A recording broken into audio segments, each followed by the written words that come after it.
これなら。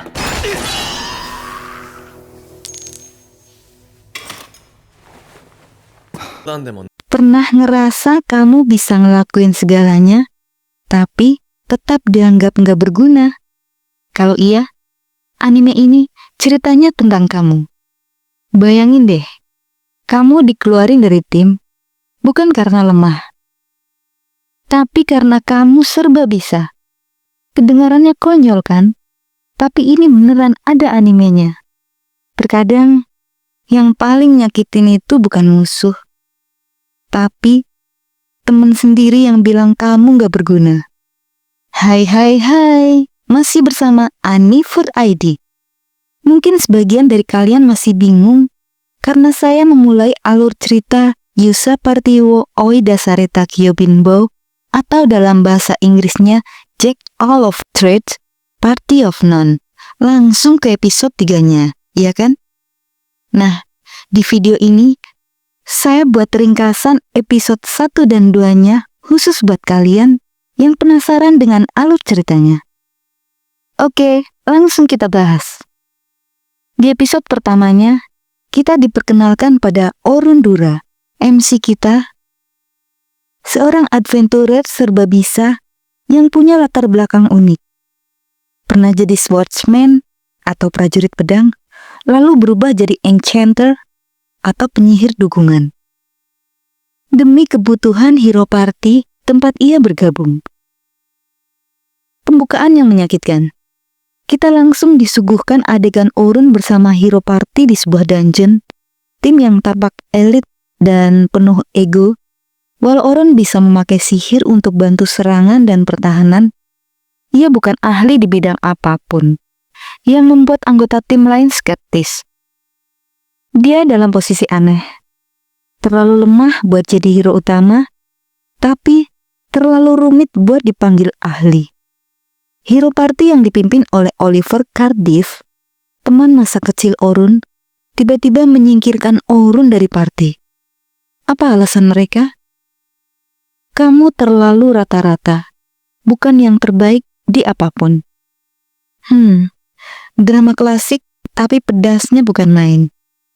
Keluar dari party bukan berarti Orun terpuruk. Episode ini menunjukkan sisi lain darinya. Dia memilih kembali ke akar sebagai swordsman. Bukan hanya demi kebanggaan, tapi karena dia sadar, dia bukan sekedar penyihir biasa. Pengalamannya membuat sihir sendiri dan skill yang bisa cepat ia adaptasi membuatnya unik.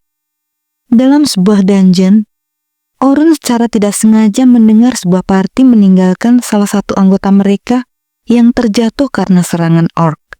Reaksi Orun, tanpa pikir panjang, dia segera menyelamatkan gadis itu, Sophia Claudel, yang ternyata anggota klan besar Night Sky Silver Rabbits.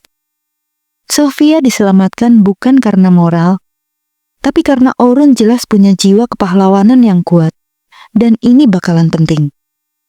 Akhirnya, ketertarikan dan rasa terima kasih Sophia berlanjut ke beberapa adegan manis plus pengakuan awal yang bikin episode ini jadi lebih dari sekedar get kicked out and adapt.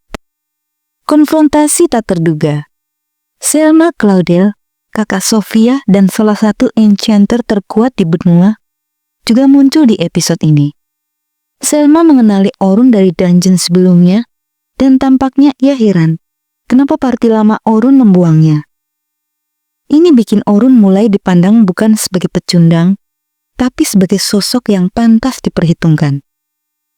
Dari pembukaan yang pahit, kita melihat Orun mulai mendapatkan sedikit kepercayaan diri kembali lewat tindakan nyata dan hubungan baru. Nice uplift untuk awal cerita. Nah, di episode 2-nya, bikin kita makin nempel ke sisi tokoh utama. Sebuah kesempatan menarik datang dari Night Sky Silver Rabbits, grup petualang top yang berkaitan dengan Sophia dan Selma. Saat Silver Rabbits sadar betapa salahnya Hero Party melepas Orun, mereka menawarkan Orun tempat untuk memimpin sekelompok rekrutan bermasalah dalam ekspedisi menuju lantai 50 dan Gritsalk Dungeon.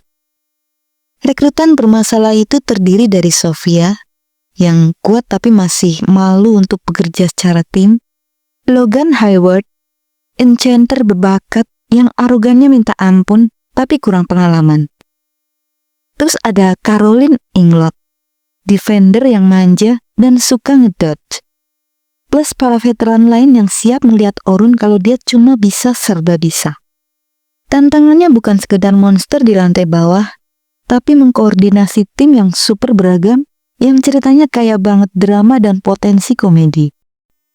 Sambil memimpin tim baru ini, Orun juga diceritakan bahwa hero party lama akhirnya merekrut enchanter baru sebagai pengganti Orun. Dan makin sering bangkrut atau kalau enggak nyasar waktu ngadepin tantangan serius. Di satu titik, Orun ketemu Luna Flockhart, mantan anggota hero party yang dulu baik banget sama dia. Luna minta Orun kembali, tapi Orun dengan tegas menolak, sebab rasa sakit ditinggalkan masih kebayang. Ini bukan sekedar aksi kekar dan pedang beradu, ini drama emosional yang nunjukin Orun bukan cuma kuat secara teknik, tapi juga mulai punya prinsip.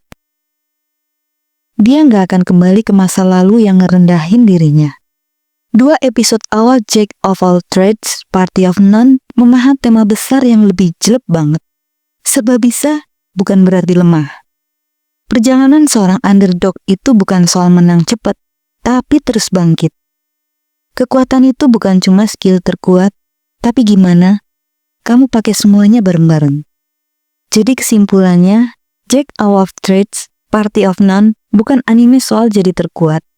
Ini anime tentang diremehkan, dibuang, lalu bangkit tanpa perlu membuktikan ke siapa-siapa. Pesannya kuat, serba bisa bukan kelemahan, kadang itu justru yang paling dibutuhkan. Kalau kamu suka anime underdog, karakter dewasa, fantasi yang relatable, anime ini wajib masuk watchlist kamu.